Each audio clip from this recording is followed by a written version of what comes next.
Austin's just putting in the last piece for the ceiling, and then we're gonna start probably on the butt wall and have to cut in their electrical boxes, and then they'll go through the whole house. Why start on the ceiling first? Why'd you guys do that first versus so that the wall? way you can slide the walls up against the ceiling. It makes a nice cut, 90 degree angle. Oh my God, don't put that.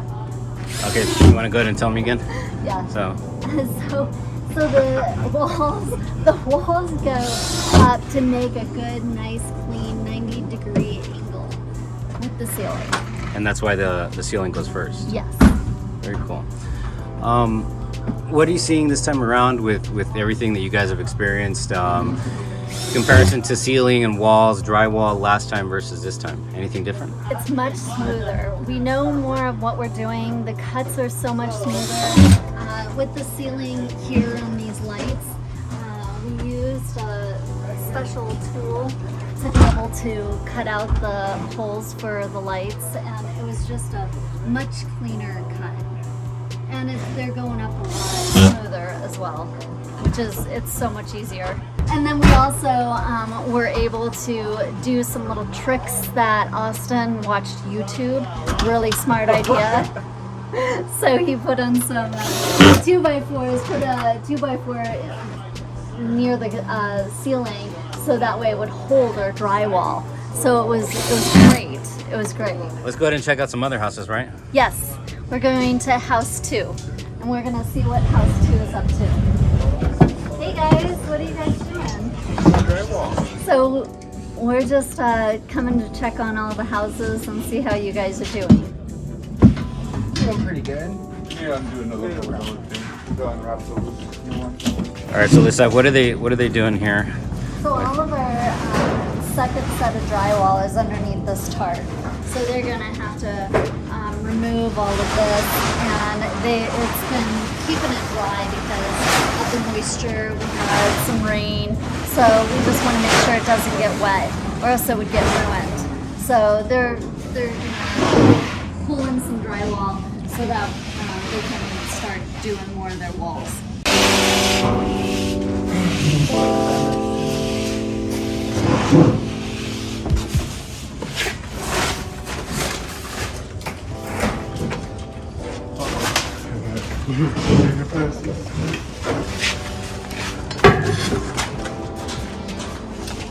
Muscles, boys, muscles.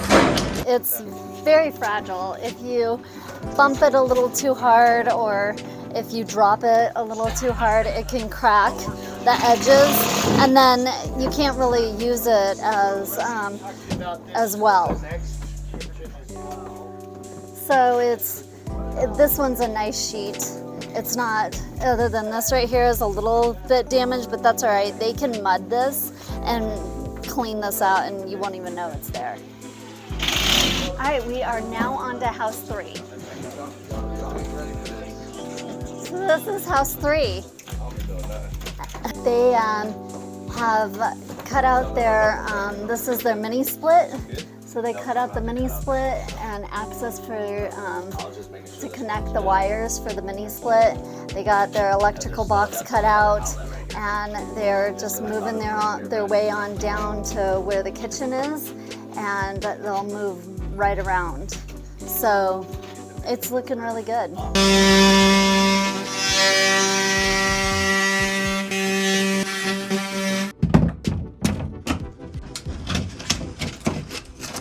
We've learned a lot since the first house. They are now using the oscillating tool instead of the keyhole saw, which works a lot better, a lot smoother cuts, and it's not so jagged and messed up. We also have gotten really good with our measurements, and so we don't have as many mistakes. I'll come back and I'll help them screw in on the 2x4s, so that way they can do their cuts and they can put up the drywall, and then I can help them out with just doing the screws to make sure that everything is on 6-inch All the screws have to be on 6-inch on the edges, and then through the field, which is through the middle of the drywall, on the 2x4s, they're at 8 inches.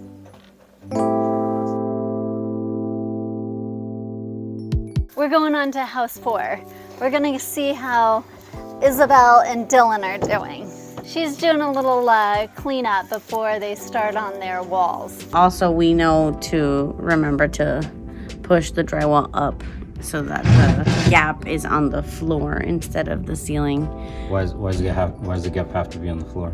Is it just easier to deal with? Yeah, it's easier to deal with when we're mudding and taping. We don't have to put so much mud in between to make up for the gap. And then since there's gonna be flooring and baseboards, that'll cover it up on the bottom. So there's fitting the drywall up against the wall to see how it's gonna fit. And then they gotta also make sure that they know where all of the fittings are for the electrical boxes so that they could cut those out and also cut out a portion of the window area. They already cut out the one electrical box that's there, and they will end up cutting out the window portion. But the blocks are for the cabinets, so that's to be able to screw in the cabinets when we install cabinets. We have to have blocking, so that way the blocking, it holds the cabinets up.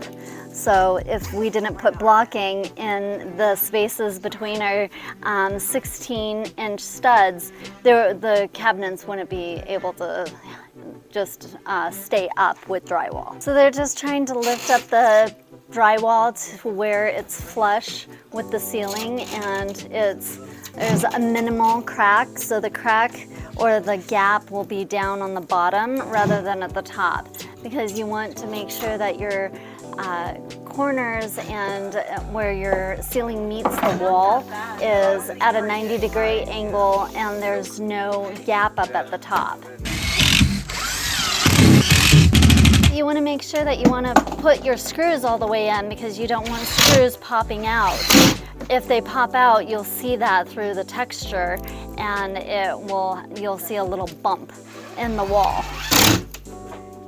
Especially on the ceiling, if they pop out on the ceiling, when the structure moves or in settling and wind or any kind of weather conditions, the structure can move back and forth and will pop these screws out. So you want to be careful to make sure that you put them all the way in. Now we're on our way to house 5.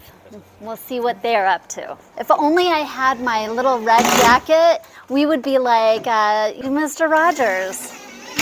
So Junior and Josh are putting up their drywall. They're pretty much done with the entire wall here. So they're cutting their, probably cutting their drywall. Yeah, so here we're just looking at how they came together with their drywall. Their drywall is butted up next to the other piece, so there's no hole here. So that way they don't have to fill in the hole with a lot of texture.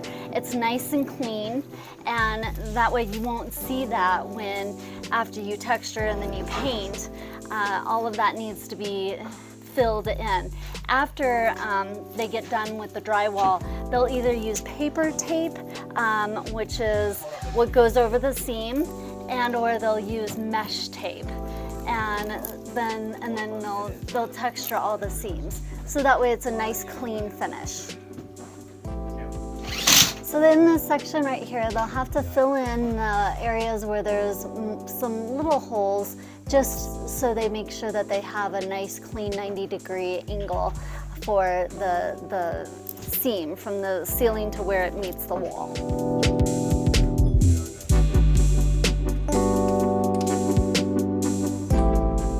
Yeah, check out the measurements for the lights. That one was the only one we had to really fit in, but the other ones were perfect. Yeah, because we had it. Austin! Gotta speak the truth. Everything's coming together really nicely. It looks as though everybody has it under control. I am not needed too much right now, so I'll go back through the houses and see what ones need assistance with the screwing in of the drywall, and then I'll just make my way through. But everybody's coming along nicely.